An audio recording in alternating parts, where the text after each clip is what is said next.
Right, welcome to another interview. And today I'm delighted to be joined by Joshua Pearson.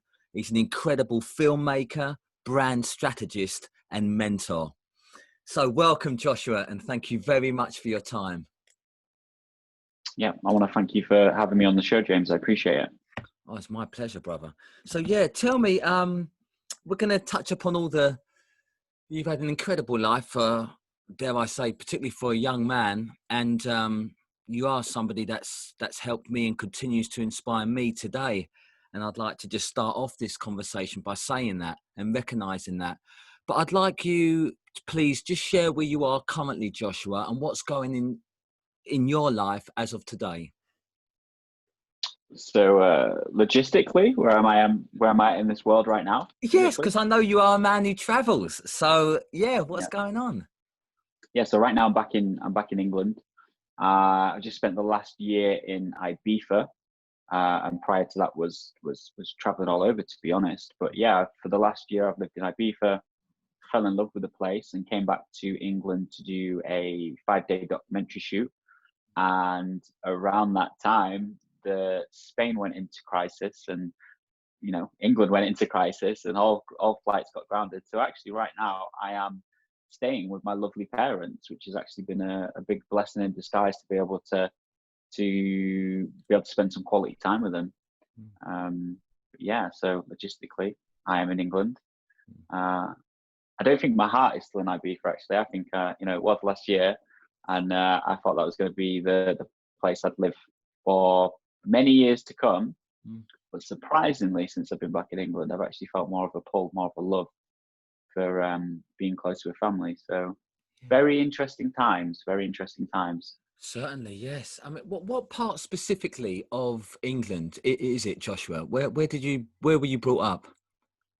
So I've always lived in little villages. I've always been brought up in little villages. So right now I'm in a place called Barton upon Humber, which is near the Humber Bridge, a huge bridge, quite famous in England.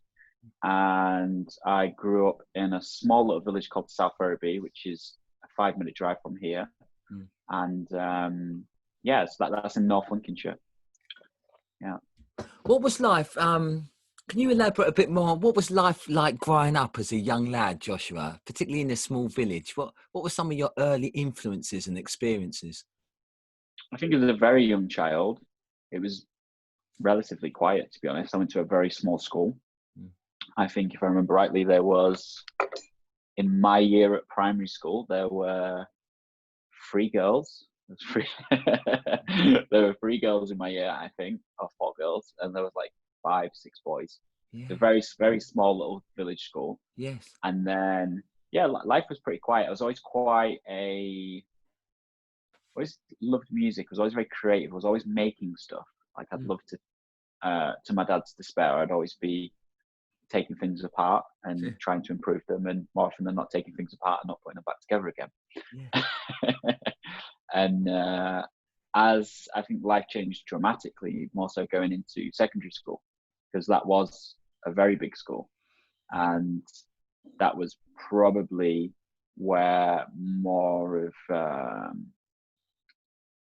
I think that's more when you get to 12, 13 and you start really wondering who you are as a kid, because you're suddenly around a lot of other children, a lot of other people, and that led me to, I guess, try and figure out who I was, because I didn't know who I was.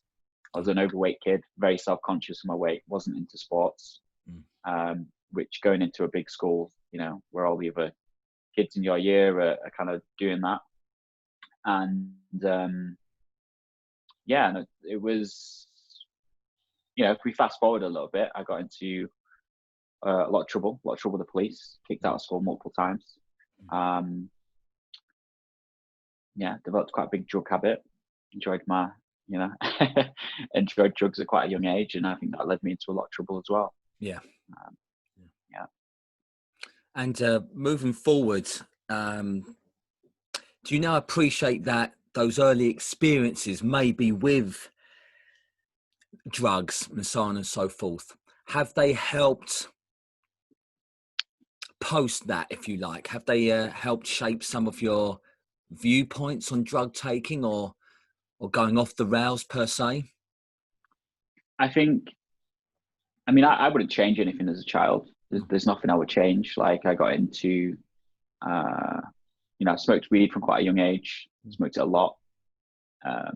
Started, I think at 13, had my first pill, had like ecstasy at 13 and loved it. Much to the, I think at that time, a lot of the kids in our school weren't really doing that. There's a very small circle of us that got into that. And that just grew, and the circles of people that I hung around with changed, hanging around with a lot older people. And, I think fortunately I realized that I was kind of losing myself because my memory was getting really bad. My anger issues, my temperament, like I didn't really have much awareness on, I'd be snapping at people and I wouldn't realize I was snapping, And luckily I had a relationship which ended, and it ended really badly. Really a breakup, and broke my heart, but it also made me question my circle of friends, people I was hanging around with. There's a lot of stuff circulating at that time of rumors, and that was the big change that took me from being in one circle to like suddenly not. I went from really not having any friends because I was just like, fuck this, I'm gonna focus on life, focus on what I can achieve. And there's a lot of good things that happen from the drugs and the music at school, because I actually started running like music events, I ran raves. Right. And even from a very young age, I was always very entrepreneurial. Yes. I'm very creative. Like I'd be creative around what I like to do, and then I'd be creative around how I made that money from that. So I'd organize raves, book DJs, sell tickets, sell merchandise, record the events, sell the CDs, and I used to go to school and I'd sell them at school. I used to sell them at a local record shop. Because of all of this, I got, I remember getting an award at school, which was like most likely to be a millionaire. And I think that kind of shifted a lot of things as well. Like I think as strange and as almost like, it's such a trivial little thing to get an award at school. But I think for me, that was actually more of like a bigger part of maybe me believing in myself more.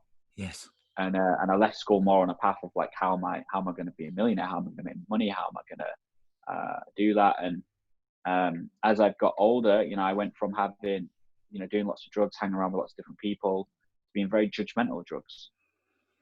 Very judgmental. I'm like, my opinion was like, didn't want to be. I didn't want to be a waster. I don't want to waste my life. No.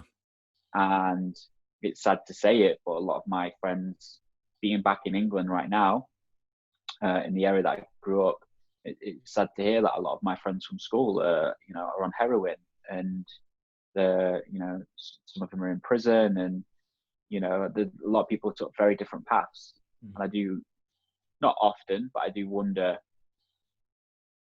if I'd have not changed the circle, if I'd have not gone off to find out what I wanted, and if I'd have not broken down inside to then question like, who am I? Because that was the big question at 17. It's like, who the fuck is Joshua Pearson?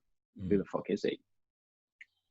And I do wonder what my life would look like. I think it would be very, very different. Yes. But now I'm not judgmental of drugs at all. I think everyone is free to make their own decisions. I feel empathy for people who were stuck with addictions, because I know that addictions, for me, it's like drug use isn't, a lot of people that are judgmental of drugs are like, oh, it ruins people's lives. And I personally, I don't think it's the drugs that ruin the people's lives. I think there's the chaos inside. The drugs are just part of their way of dealing with it, and unfortunately, people don't learn to deal with it. No. And so my opinion on drugs are, actually I've done a lot of psychedelics as I've got older, to be honest, and yes. they've been the most powerful things that have helped change my. I've struggled with anxiety, I've struggled with depression as I've got older. Yep. The pressures of life, financial responsibilities of building businesses and being responsible for a lot of people, and growing pains, and psychedelics, to be honest, helped reset a lot of things for me. Gave me reset my appreciation for life, like reset how I viewed life, and yes. I would look at them as more as a medicine. I'd like, so I've been on a wild journey. Yeah. where I've taken lots of drugs and I've judged drugs and I've judged drug users. Yes. And then I've gone through more of a journey of self-discovery, you know, realizing who I am, developing more compassion and self-love for who I am. Yes. And I think through developing more compassion and self-love for who you are allows you to have more compassion and have more compassion and love for others, because ultimately we're all on the same journey.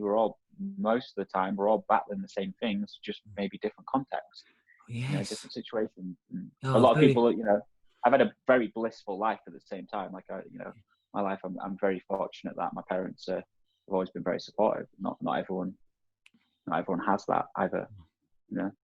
No, very well said there. Fascinating stuff, Joshua. One thing that really I picked up on, my curiosity, is as a 17-year-old to ask yourself, to my way of thinking, such a self-aware question as, who am I? What were some of the truths or the answers that came back to you as that young man, Joshua?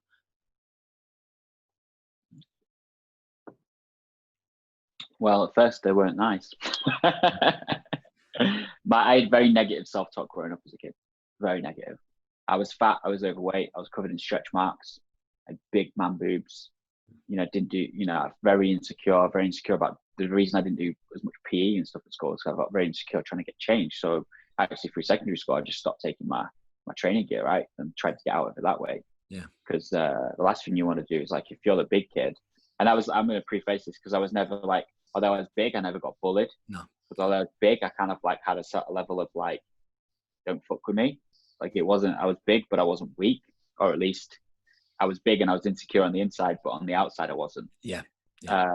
So I was clever. I wouldn't put myself in situations that made me feel weak, which is, if you're the slow fat kid on the do PE, you kind of reduce your chances of looking like that, or at least that's what I did. Yeah. And building up to that question, I think, for a long time I felt like I was a loser. I don't think people looked at me like that, and that wasn't a constant thing. But at 17, I did. I came out of a relationship and it destroyed me, and I realized that a lot of my friends weren't really my friends. They knew stuff around that relationship that they never told me, and it just made me realize I couldn't trust these people. And that is a big thing. I mean, to be honest, in this area, that's the main thing. Like, most people don't trust each other, right? Because everyone's, it's ruthless. And from being overweight and not liking my body, the negative image that was, like, I'm a fat piece of shit. And when I was asking myself, who the fuck am I? It wasn't from an empowerment perspective. It wasn't like, who the fuck is Joshua Pearson? He's here to do this. It built up to that. It helped me reveal that. But the first answers back were like, yeah, who the fuck is he? And the way I changed that was with training. Right. Because as I trained and got in shape and got stronger, I went from being the fat kid to the kid people were asking about training, asking about diet, asking about how do you do this, how do you do that. I remember when I did boxing a bit, and it still stands out in my mind. And it's such a weird thing to remember it, and I think because as a kid that was something that made me feel powerful, because I was so insecure on the inside. Was I remember boxing, and I had all my hand wraps on, and we're all doing laps around the outside of this estate, and in a little place called Scunthorpe, loads of other kids, and it was a group of lads. And at this time I was quite big, like muscular wise, right? And there's 3 lads that walked past, and then I just heard him say, fuck me, I don't want to start with him. And I like that. I used to thrive off that as a kid. That's why, as I say, I was overweight, but I didn't want to get fucked with, like no one does. I think we grow up in a culture, for most of us, in a culture where it's very much dog eat dog. It's very much, no one wants to be the weak person, but it's taken me a very long time to have the perspective on myself that I do now. And at 17, I didn't have that perspective. 17, I was just the start of really trying to figure out, who am I? Yes. And Joshua, that leads nicely onto, I believe, am I correct in saying one of your first actual businesses as an adult was in the professional training, fitness training sphere? Is that correct to say? As an adult, yes. Like I actually left school, and because I ran rave events, I actually tried to set up like a drop shipping print company. So I actually got into design and printing, and then I tried to get into like bulk selling, but I didn't have the capital to actually do that. But yeah, I guess as an adult, as a young adult, at the age of 20, I think I was, is when I started doing my personal training qualifications. After living in New Zealand for a year, I actually went to live in New Zealand for a year and got back from that. And I just knew that at that time I had two passions that was either like two things I could apply myself to, because that's something I've always struggled with as well, is like staying focused. Because if it doesn't excite me, I can't put the work in. It's not, and it's not like, I don't think I'm lazy. It's just I'm uninspired by it, so I don't apply myself. Yeah. And it was music and fitness at this point. You know, I got to a point where I absolutely loved training.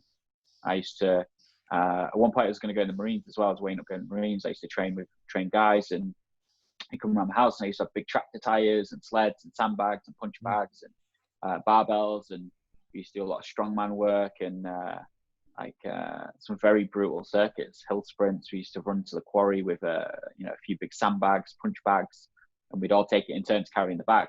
And that was my idea of, at that time in my life, I loved that. Yeah, I wouldn't.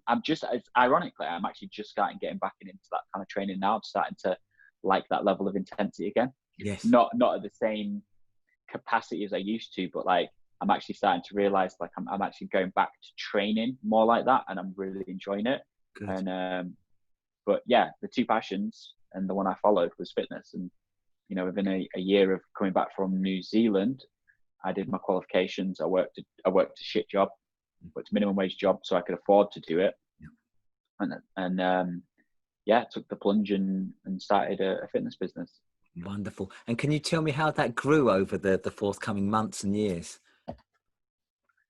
Yeah, that went from literally, I got made redundant, so I didn't have any cash, and I had to sell some of my music equipment to fund like buying gym gear, and that's what I did. Like, so I sold stuff from one passion to fund another. Yeah. And went from me training people at parks initially, guys, and then that wasn't profitable at all. Like, I was struggling to get people to spend money, and then I decided to set up like a boot camp, which attracted a lot more females. And I quickly, over the space of a few years, I went from training people at parks to getting a facility, to expanding that facility, the actual physical size of the location. Yeah. And it went from me to 10 people. I had multiple coaches. I had a sales team, assistant. At one point, we had a franchisee down in Cornwall, so the other side of the country. We brought someone in who was going to run as our brand, or in partnership with our brand. And we were very close to launching a second location in this area as well. So yeah, in the space of a few years, went from nothing to best month we did was 25 grand. And I still remember that because it took a lot of hard work and grit to get anywhere near that. And it took countless hours. I used to just live in the gym pretty much. Yes. And I spent everything I earned, I poured back into it. So for a long time I was driving just a banged up old car, and didn't go out on weekends, didn't buy stuff, didn't go on holidays. I just put it all back into education. Yes. Both in fitness and business. Yes. And it paid off. It laid the foundation to move into everything that I do these days. I love it. Yeah. It's such a strong theme, and this is what I pick up on, of sacrifice. And I use that word very deliberately. For people, they can see the, if you like, showtime. They see the results of all of those, as you've alluded to, countless hours of sacrifice when nobody was watching, when the lights were off, when you were maybe sweeping or cleaning or preparing your gym. People might not necessarily see that, but can you speak to the importance of sacrifice and dedication in getting you in part to the man you've become today, Joshua? Mm. I think at the end of the day, you need to utilize the tools and the skill sets that are available. Mm. And you've got to make a decision of what is worth it. So for me, I wanted to have a business. I wanted to have a successful business. And, to be honest, all this stuff happening as a kid built this inner identity of like, I want to be successful. So for me, I'm like, that's what I want. That's what I'm going to create. And I wanted a gym, and I wanted a great gym. I wanted a gym that I would be excited to train in myself. And I got the gym, but then I realized the gym to run cost a lot of money. And then, you start realizing, what do I want from life, right? What do I want to create? And how much money is that going to cost me to do that? How much money do I need to make to actually live that life? If I want a nice car, a nice house, travel, if I want to have a team so I'm not working my business every day, well, that costs money. So, it came down to it, and it's like, well, you've got to do what you've got to do. I didn't have the luxury of having someone who's going to come in and give me lots of money to set up a gym. I didn't have the luxury of someone who's going to come in and, teach me how to run my business. I didn't have the luxury of having, an endless pot of cash to just make it work. I literally had to make it work. And if that meant I was the cleaner, and it meant that I was the coach, and it meant that I was the marketer, and it meant that I was the accountant, well, that's what I was going to be. And if it meant that for me to bring in a new person to my team, to have a coach so that I could work on the business versus in it, if that meant that I'm going to, not take a wage for myself, then that's what it's got to be. Luckily, and I do say luckily because not everyone has this opportunity. At that time of starting that business, I lived with my parents. So I was able to have a life that didn't cost a lot. No. At that time, they were very fortunate where they either didn't charge me any rent or they charged me a little bit. And, worst case scenario, I'd always have food on the table, right? Yes. So, yeah, I made sacrifice in the sense that, I wasn't buying Rolexes and I wasn't driving a new car. And I think the harsh thing, which you actually have to tune out to, is when you're in a situation where you've got to build and you've got to save, to look at other people doing the things that you're not doing can grate on you. So I didn't. Right. I chose to look at the people that led me. I chose to look at the people who stood by the values that I respected, that I wanted to own myself. Oh, right. And I think, if I'm honest, I look back at this and I don't actually, at that time, it wasn't a sacrifice. It didn't feel like a sacrifice. It was what I wanted to do. Yeah. Like in hindsight now, I'm like, well, yeah, I did make a lot of sacrifices. But when I was doing it, I was just like, look, this is what I want to do. So what have I got to do to get that? Yes. Obviously, if my gym cost me $1,000 a month rent, it ended up costing like $2,000 at one point. But just for the premises, right? Like if and that was the jump I made. I was like, I went from having no overheads to suddenly, right, I've got this facility, I've got the running costs of that facility. At one point with a gym, I overheads to $10,000 a month, and that's where the anxiety and stuff started coming. So I'm like, yeah, I've got to make this work, which pressured me into going to make it work, which is why we ended up making a lot of money, because we had to. So yeah, I think you need to. Life's just a game of figuring out what do you want, and it's realizing, what do you really want? Because there's people want lots of stuff, but the things that you really want, like if you really want it, you'll go get it. Otherwise, you don't really want it. So yeah, it's interesting. I tend not to look at stuff as, maybe I do, maybe I don't. I think the word sacrifice almost has like a bit of a negative energy to it, or almost like could be seen as, and I think it is perceived as, a lot of people, to sacrifice could be perceived as painful, right? Yes. Yeah. But I think if you love what you do and you're generally passionate about it, making those decisions won't necessarily be painful. Yes. Kind of when you get used to training, when you get used to going into the gym, yeah, it hurts. Yeah, you're aching. Yeah, you're pushing harder. It's not really pain. You know what I mean? It's not pain, discomfort. Yes. And I think maybe that's the thing. You start to realize like and that was actually, to be honest, this was one of the, it's a big thing at these times. The people I was listening to is very much a mindset of, get comfortable being uncomfortable. Brilliant. Yes. Yes. That's a very powerful statement, that get comfortable being uncomfortable. For I, like you, believed, and I was very pleased, I learnt this very early on, that pain, sacrifice, yes, indeed, but sort of hardship got a bad rep, because the way I looked at it, Mm. that taught me everything outside of the classroom I really needed as a man, as a human being.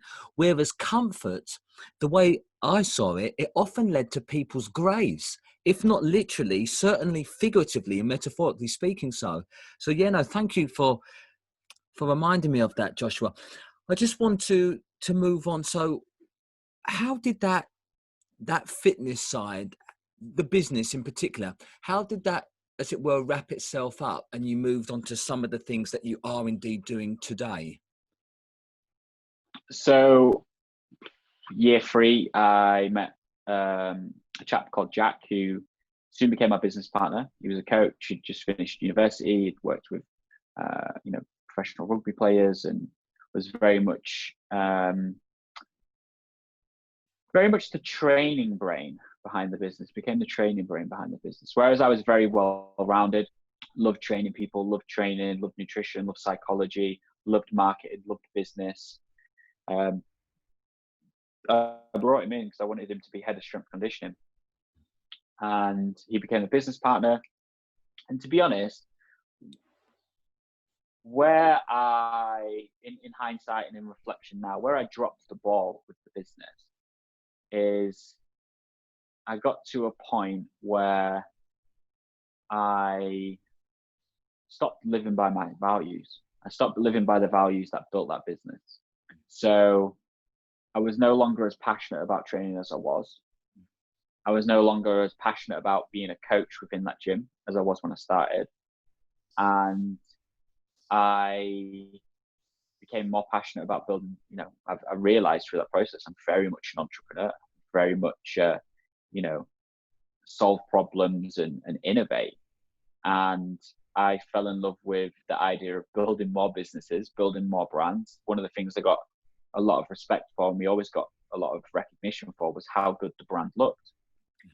Like from everything from the t-shirts, the hats, the branded chopping boards, like you name it. Like if I could put a logo on it, I put a logo on it. And I got more passionate about that. And at the time, I'd joined a mastermind, and in that mastermind, we flew to Thailand and San Diego and around the world, and I met lots of other entrepreneurs and coaches and creatives and people who were a similar mindset to me. And what I started to realize is, as I was growing in business and as I was becoming more influenced from these people in America and around the world, and I felt like I was actually meeting people that were more like me. Yes. They got it. When I had a conversation with them, it'd just be so unlimited. Whereas what I found with, and I've still got so much love for it, and I have no judgment of it, but I think it is the reality of the situation. I don't mean it in a condescending way. I don't mean it in a judgmental way. I say this with love, but the area that I've grown up in, and I think a lot of areas in England and probably a lot of areas in the world, people can be very negative. And it's not because they're negative towards you. It's a lot of people just negative towards themselves. A lot of people live with a lot of fear inside of them. So when they see someone else going off and doing things, that is often the mirror. It's often the trigger. People see someone else be more like, but this thing, people like to see you succeed, but they don't like to see you succeed more than them, right? I want to see you do good, but they don't want to see you do better than them. And what I found is, as I grew, I felt like that business I'd built wasn't, it went from being my thing to I no longer really felt like the leader of it. Right. So that I just followed new passions, really. I didn't just close the business. I didn't just stop the business. Like, I put my business partner in charge of it, built the team, put more money into the education of the team, more money into the facility, more money into the brand, and just wanted to build it. But ultimately, what I realized, and in hindsight now, is what built that business was me being a leader, me leading it. And that's always going to be the thing with businesses. Right. But we used to have a motto though, like, leaders build more leaders. Like, it was very much wanted a culture of like building a team. But, I think that what I realized is what I wanted and what my business partner wanted were different. Yes. And I went on to build a marketing company, and over a few different partnerships, ended up working with some, relatively big influencers in the self-development space. And that just changed everything. I went from running this kid who'd grown up in a village to starting boot camps, to starting a gym, to building it into, a very profitable boutique fitness business that was, changing people's lives. We was creating some immense results for people of various different backgrounds. It wasn't a really, as much as I'll talk about the money, it wasn't about the money, it was about the people that we were helping. Yes. Because if you impact people in a big enough way, the money will follow when you apply the right strategy. But it no longer gave me what I wanted, so I decided that I was going to leave him in charge, and still had the business, but I became further and further removed from it. Yes. So I was no longer going in there. I was away for months at a time in Canada, traveling, very much about building a new business at the time, which was called Influence Society. And that partnership I ended up coming out of that partnership as well. That partnership started a marketing company and decided that we were better off friends than we were to be in business with one another. And fast forward 3-4 years now, I've just literally fell in love with traveling the world, working with other experts to help them get their message out there. And most recently, the last couple of years, it's been through video. It's been helping people communicate their message more effectively with video, to increase brand growth, to help them increase sales. And everything that I'd learned through building the business, everything that I'd learned from taking that from nothing to where it was, and having a team, and that just laid this foundation to allow me to go into businesses that are doing 7 figures, businesses that are actually much further ahead than I actually am. But I'm able to guide them. I'm able to give them advice because I understand it. Yes. I understand the pressures, the stresses, and I understand the problems. So because I can understand the problem, I'm able to innovate and create solutions. And these days, it's been a very much a creative passion of mine, which is video. I fell in love with making videos. Fell in love with telling a story, and that led me to living in Ibiza for the last year, working with various luxury brands, filmed some of the biggest DJs in the world. Very, lots of models, just had an absolute blast. And, I'm very much excited this year to lead other creatives to help more people, achieve what I've achieved. And, so I moved out of that fitness business because I decided that, and I think this is something we all need to realize in life. I think a lot of times people hold on to stuff. Yes. And I did it for very long. It's, I'm not involved in that. I don't have any shares in that company anymore. But it took 2 years of me not really being in that business for it to come to a head and bite the bullet and let go of it. And it was such a hard thing to do because that was my baby, right? I've started that from nothing. Yes. That was the thing that created the world that I've experienced. It created the life I've experienced. It shaped me as a man. And it was hard. It was very hard, because you're letting go of an identity. Goodness me, that's very powerful. This letting go, because I truly believe within that, if one, and maybe indeed someone listening to this, in letting go of an old egoic identity lies all the freedom in the world. Potentially. Yeah, certainly. I had to let go of a violent identity of somebody that I no longer wanted to become, because before I could embrace a peaceful new way of being. Mm-hmm. That's very powerful, Joshua. Very powerful. Yeah. Goodness me, let go. And that brings us on to today. And can you just remind us of your current work and the agency it is indeed, Joshua? Yes, I run a video production company called Dope Soul Media. And I go under the name online of JD Pearson. And predominantly, right now my work is documentary, sales documentaries. Effectively, I help coaches and consultants and experts take what they do and communicate it in a way that becomes interesting and engaging and exciting, and has a story to it, has a presence to it. And I do that through video. I create documentaries that help them tell people what they do in a way that keeps people engaged. I like to think of it as I'm helping people create marketing content like Netflix. You people go to Netflix to watch something and be pulled in by it, and a lot of people try and do that with their coaching businesses or their online businesses, and they leave people feeling uninspired because they're not talking in a way, or they're not demonstrating in a way that's grabbing people's attention. And that's something I fell in love with, is like, how do I grab people's attention? Yes. How do I make this potentially quite complicated subject be interesting? How do I make it engaging for people? A lot of coaches, if they're actually, most of their day is actually sat behind a laptop, right, or going, chatting with their clients. How do you make that fun? So for these days, I work on creating documentaries that help them do that.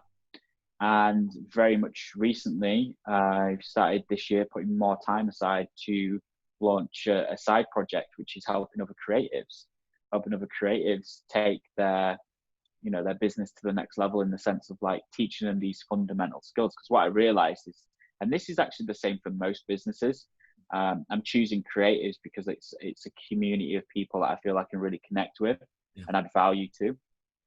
But I've coached and helped lots of different business owners, but most business owners, I find, they get good at what they do, so they're really passionate about the topic, the thing they do. But when it comes to sales and marketing, and it comes to growing a business, there's so many more skill sets that are required. There's the obvious stuff, which is understanding your accounts, like understanding that you actually need to make money. You need to have more coming in than goes out, in a very simple terms. But understanding how to get clients through the door, and understanding how to keep them, and beyond that, how do you get the right clients through the door? Because building a business, the stressful times of building a business a lot of times is finding people who value what you do. Yes. And I went through the fitness business. Was painful to start with, because I was up against cheap gym memberships. We had gym memberships, some gyms charging like £15 a month, some personal trainers charging £10 a session, some boot camps charging £3 a session. And we built up to selling 12-week memberships at £1,000 plus to go through a transformation, to work within a team. So that wasn't even personal training. It was, you're coming in and you're going to go through the results for life program. And we'd help people lose like 3 gene sizes more often than not in 12 weeks. But we build their confidence, and we take them from not understanding exercise and training, and like suddenly these people understand reps and sets. They understand the mechanics of a deadlift. They understand mobility drills. Like we would teach them like athletic development without selling athletic development. And that was the big shift. And I think it's not so much what I do. A lot of my video clients, they know what they're selling. Like they know how to sell higher value stuff. They just need the marketing tools and the marketing assets, the videos, to allow them to stand out online and do that. But a lot of creatives, they get so bogged down in selling what they do, right? They're selling videos, they're selling editing, they're selling photos. And it's like, people, if you want someone to value what you do, you've got to sell it in a way that shows the value to them. So selling a video to a business is not going to be as powerful as selling a route to help them add 10k a month. Yes. And I think that's a big part of what I'm passionate about. It's a small part, but it's a big part for them. Teach people how to build a profitable business. The deeper stuff that I'm seeing a big pattern with myself go through now is that, learning how to make more money is one thing, but it's not the full picture. Because a lot of the times, to get to where we want to be, we have to develop who we are as a person, who we are as a human. We have to develop. Well, I think people are naturally going to succeed have it, which is they have a natural ability to develop work ethic. They're willing to be resilient and push through. But I think the big thing for a lot of people is not just having resilience, it's the ability to move through that and keep shit together. Because I crumbled at points with my fitness business. The pressure got on top of me. I'd be an anxious mess. I couldn't sleep. I had a lot of stuff coming up from my childhood, and all these insecurities resurfacing. And as much as you can be a great coach and you can know all this stuff. When shit hits the fan emotionally inside and creates chaos, that's the real challenge. Yeah. How do you keep moving forward when you're facing enemies, and the enemies are in you? Yes. Their enemies are within your head, in your fucking head. And so I'm very inspired. I want to get onto this, but we've run out of time in this segment. I really want to get onto this. Just to close this bit off, I just want to thank you for your time for this part one. I've got to stop the recording here, but thank you so much for your time, brother. Really appreciate it so far. Appreciate it, man. Thank you.